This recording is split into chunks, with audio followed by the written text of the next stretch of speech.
Good morning and welcome to another edition of Mark's Inspiration this Sunday morning, July the 10th, 2022. Glad you could join me here today as always. Today's topic is going to be the strength of a woman, persuasion and manipulation. Right after this, and after you like and subscribe, do it now. Check out my books on YouTube, Coming Back Home, The True Adventure of Mark Daniels, and The Power is Within. I'm also on Instagram at Mark's Inspiration and Facebook, Mark Daniels, Mark's Inspiration. Check it out. I'll be back in a minute. You have to be strong enough to endure these things. You have to approach women. With today's social media, she's constantly being hit on. Women are always in the game.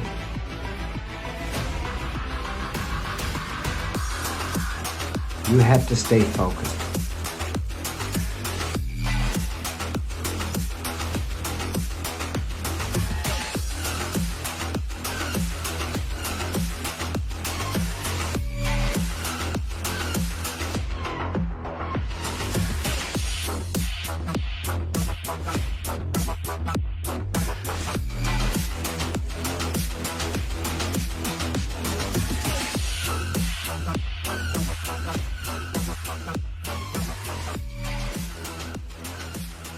We are men. That's what we do. All right, persuasion and manipulation, the two powerful tactics of women. Now, you may say, what do you mean by that? Powerful tactics of women.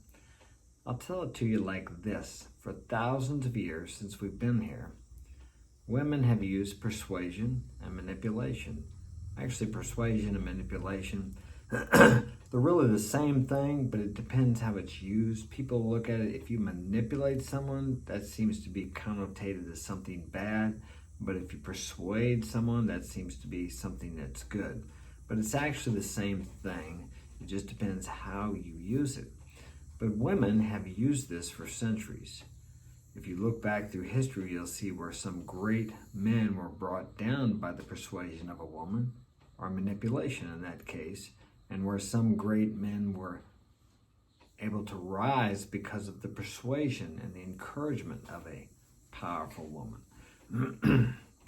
These are the tools they used because for years, as I've said, they did not have brute force. Men are not as adept at this because they could use brute force. Think about this. Two men get in a disagreement. There's always the underlying threat of force, of physical violence. A woman can't, she knows the underlying threat is there, but not coming from her end. She knows that she's going to have the crap beat out of her by this man or even killed. Even that happens today. Although we have women in the West that think they can stand up to a man. And they can to a certain degree because the laws. A man will back down because he knows even if this woman hits him, if he nails her back and knocks her down, God forbid if she had permanent damage or got killed, he would get sued. Men in the West are not allowed to defend themselves against women. Maybe she had a gun, you might get away with it, or a knife, or she stabbed you once, you might be able to hit her and knock her down. If she died, you wouldn't get in trouble. But this is just something that's came about in the last 60 years or whatever. So for thousands of years, women could not do that. So they had to find another way to have power. And the way they use is manipulation or persuasion, if you like. What better tool? And the good thing about this is they can use that to help you as a man become better. They can use it as persuasion instead of manipulation. When we talk about manipulation, we think about someone trying to get something from somebody. But that same tool used as persuasion, they can get something from somebody, but they have to give. They have to encourage. They have to make this man believe that he can do something. And with her encouragement and her persuasion at helping him to believe that he can succeed, and he can acquire greater resources and strength and courage. And who benefits from that? The woman and her children. So it's not a bad thing in that respect, and it helps her.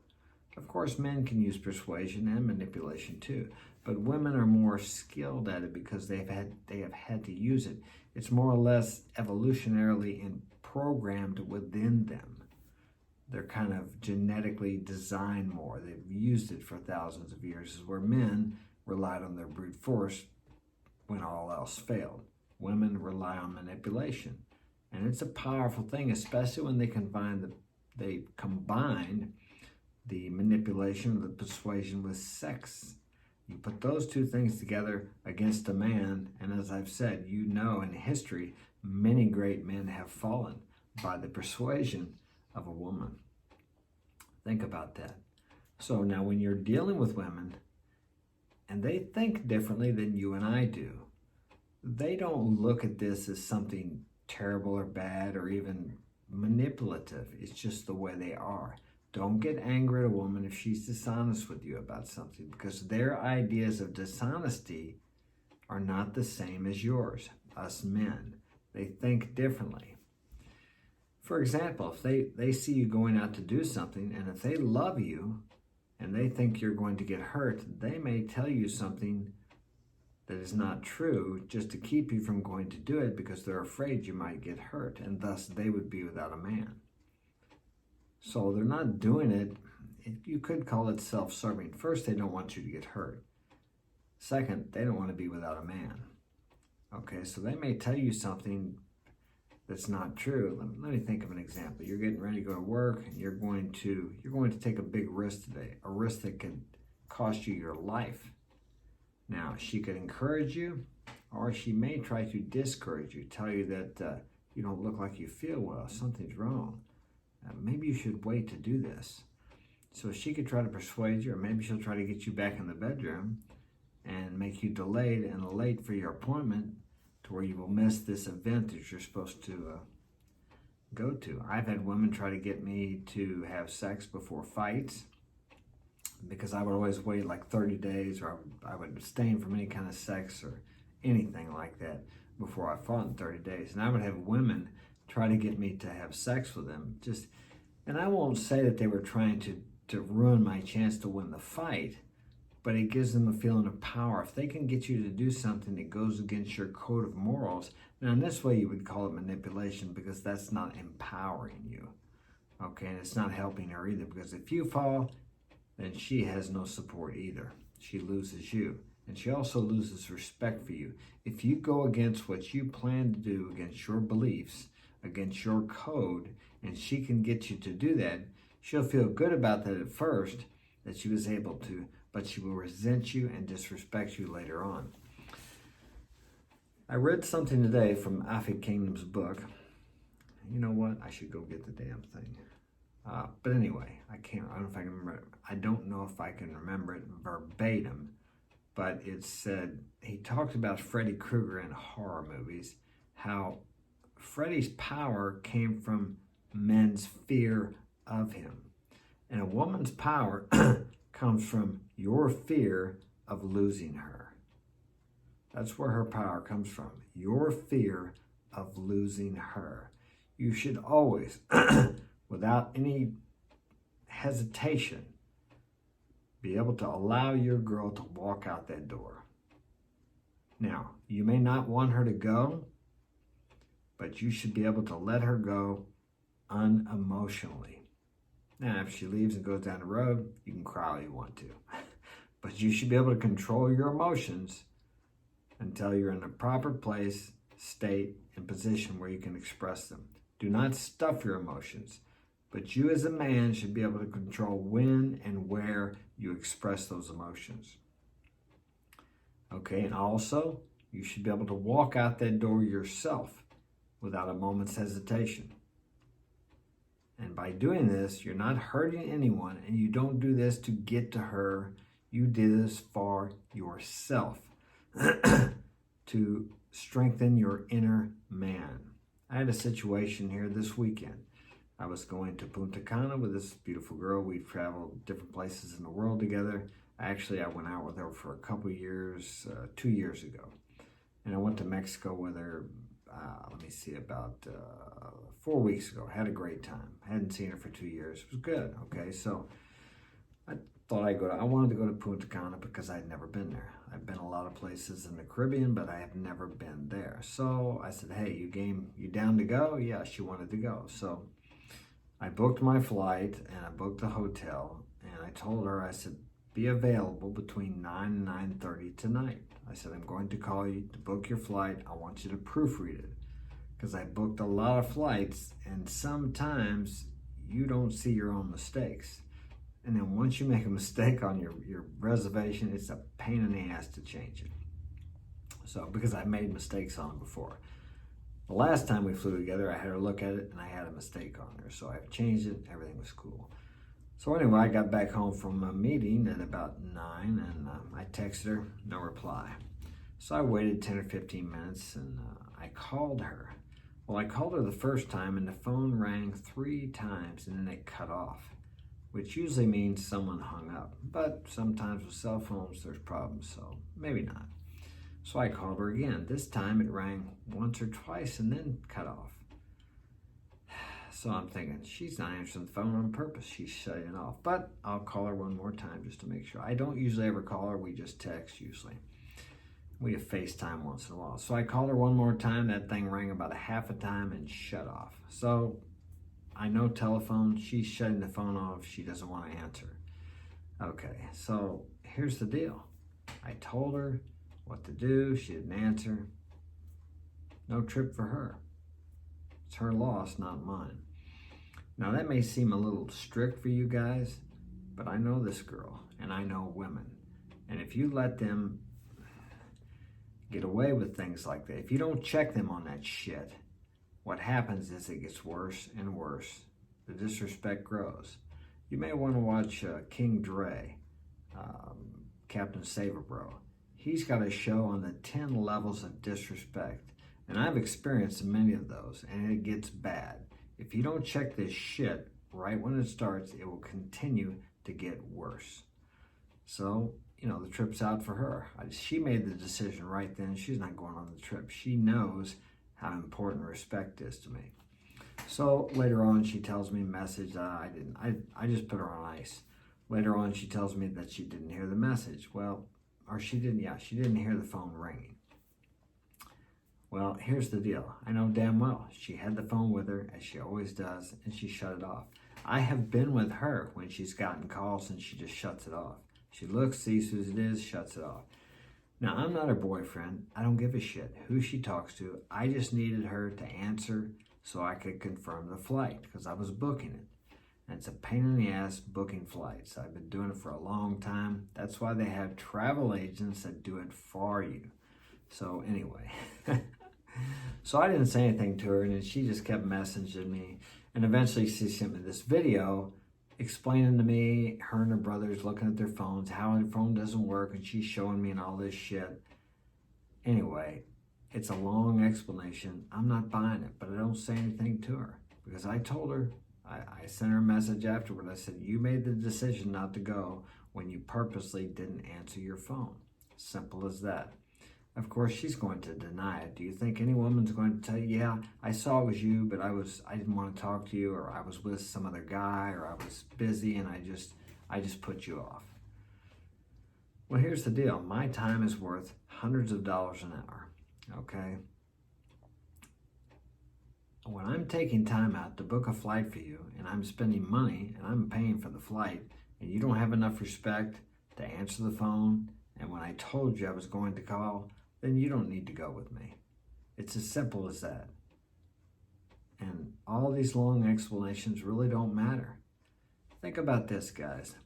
Like I said, you may think I'm being a little harsh, a little strict, but do you think if she knew she was going to get $10,000, she would have made damn sure, because I told her before I was calling her, she would have made damn sure she was able to answer that phone between 9 and 9:30. If she knew when she picked that phone up she was going to get 10 grand or 50 grand, you're damn right. So the reason I'm making this analogy is this. How important does she see you? If she thinks she can put you off and do this or that, then she isn't valuing you very much.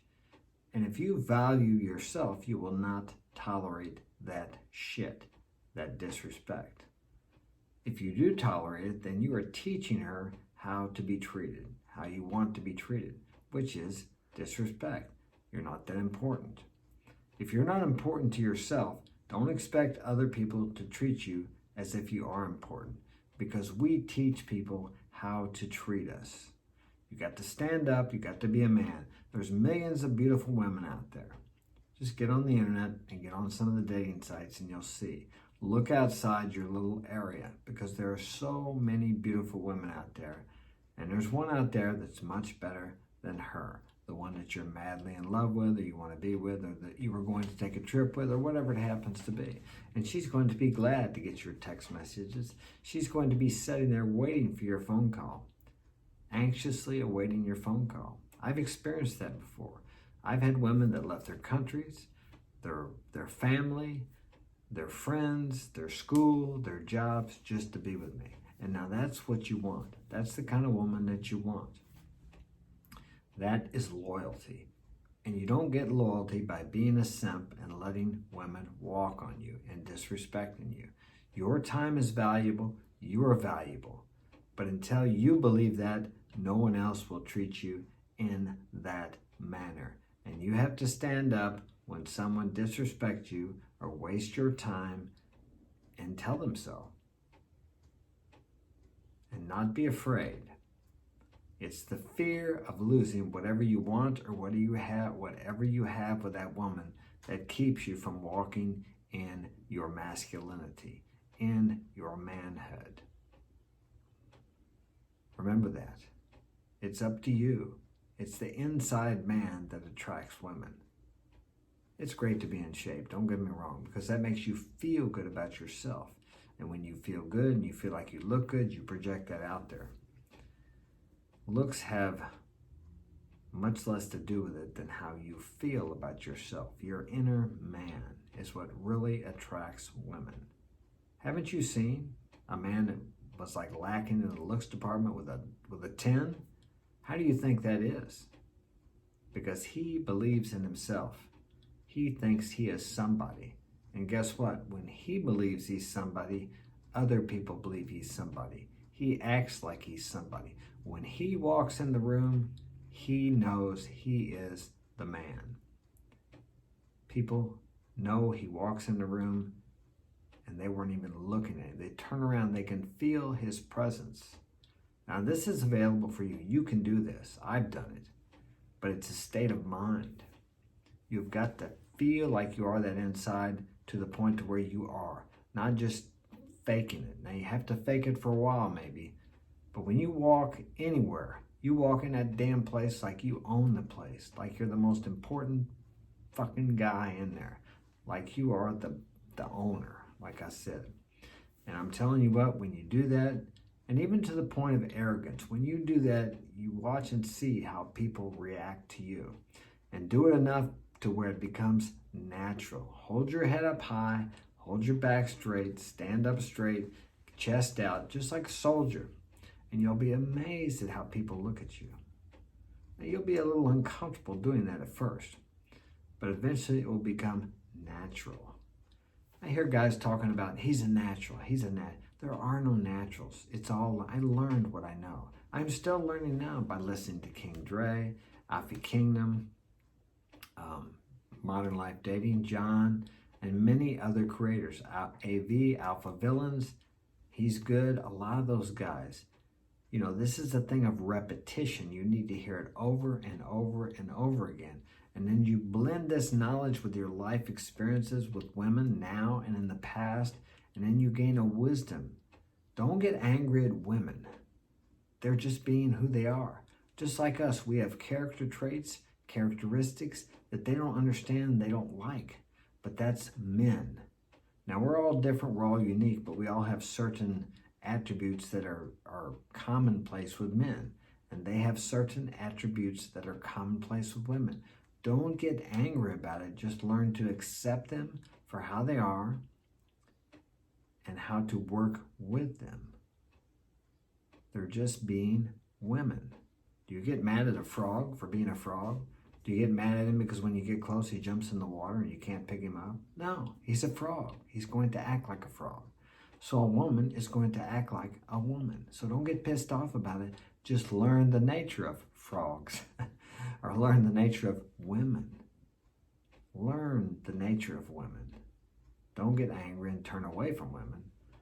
Don't get angry when they use manipulation or persuasion, because these are their, just like when, do you want someone to get angry at you when some guy comes up to your house and tries to vandalize your house and you physically assault this guy because he was tearing your house up and you were afraid he was going to maybe even do more than that, hurt your family? No, because you're a man, and that's the nature of men. Men protect their home, their domain, their family. So you don't want to get someone to get angry at you for being a man, right? If you can do that, which you need to be able to do that if you're a man. I'm not advocating violence. I'm advocating self-defense. Self-defense. Every man should be able to defend himself, his castle, his family, his woman, and his children, everything. And if you can't do that, you need to learn how to do it. Because once again, being able to feel like you can handle situations like that will give you a different aura. That will give you that aura when you walk into a room. People will feel your presence. Too many of you guys think it's about how you look. No, it's about how you feel inside, what you project outside. Now, I'm not one of these guys that's all into feelings. Oh, be vulnerable, be this, be that. Yeah, there's a time and a place for all that. But there's also a time and a place for being a man. Why do you think that they dress the soldiers in these outfits or these clothes and they all march in formation?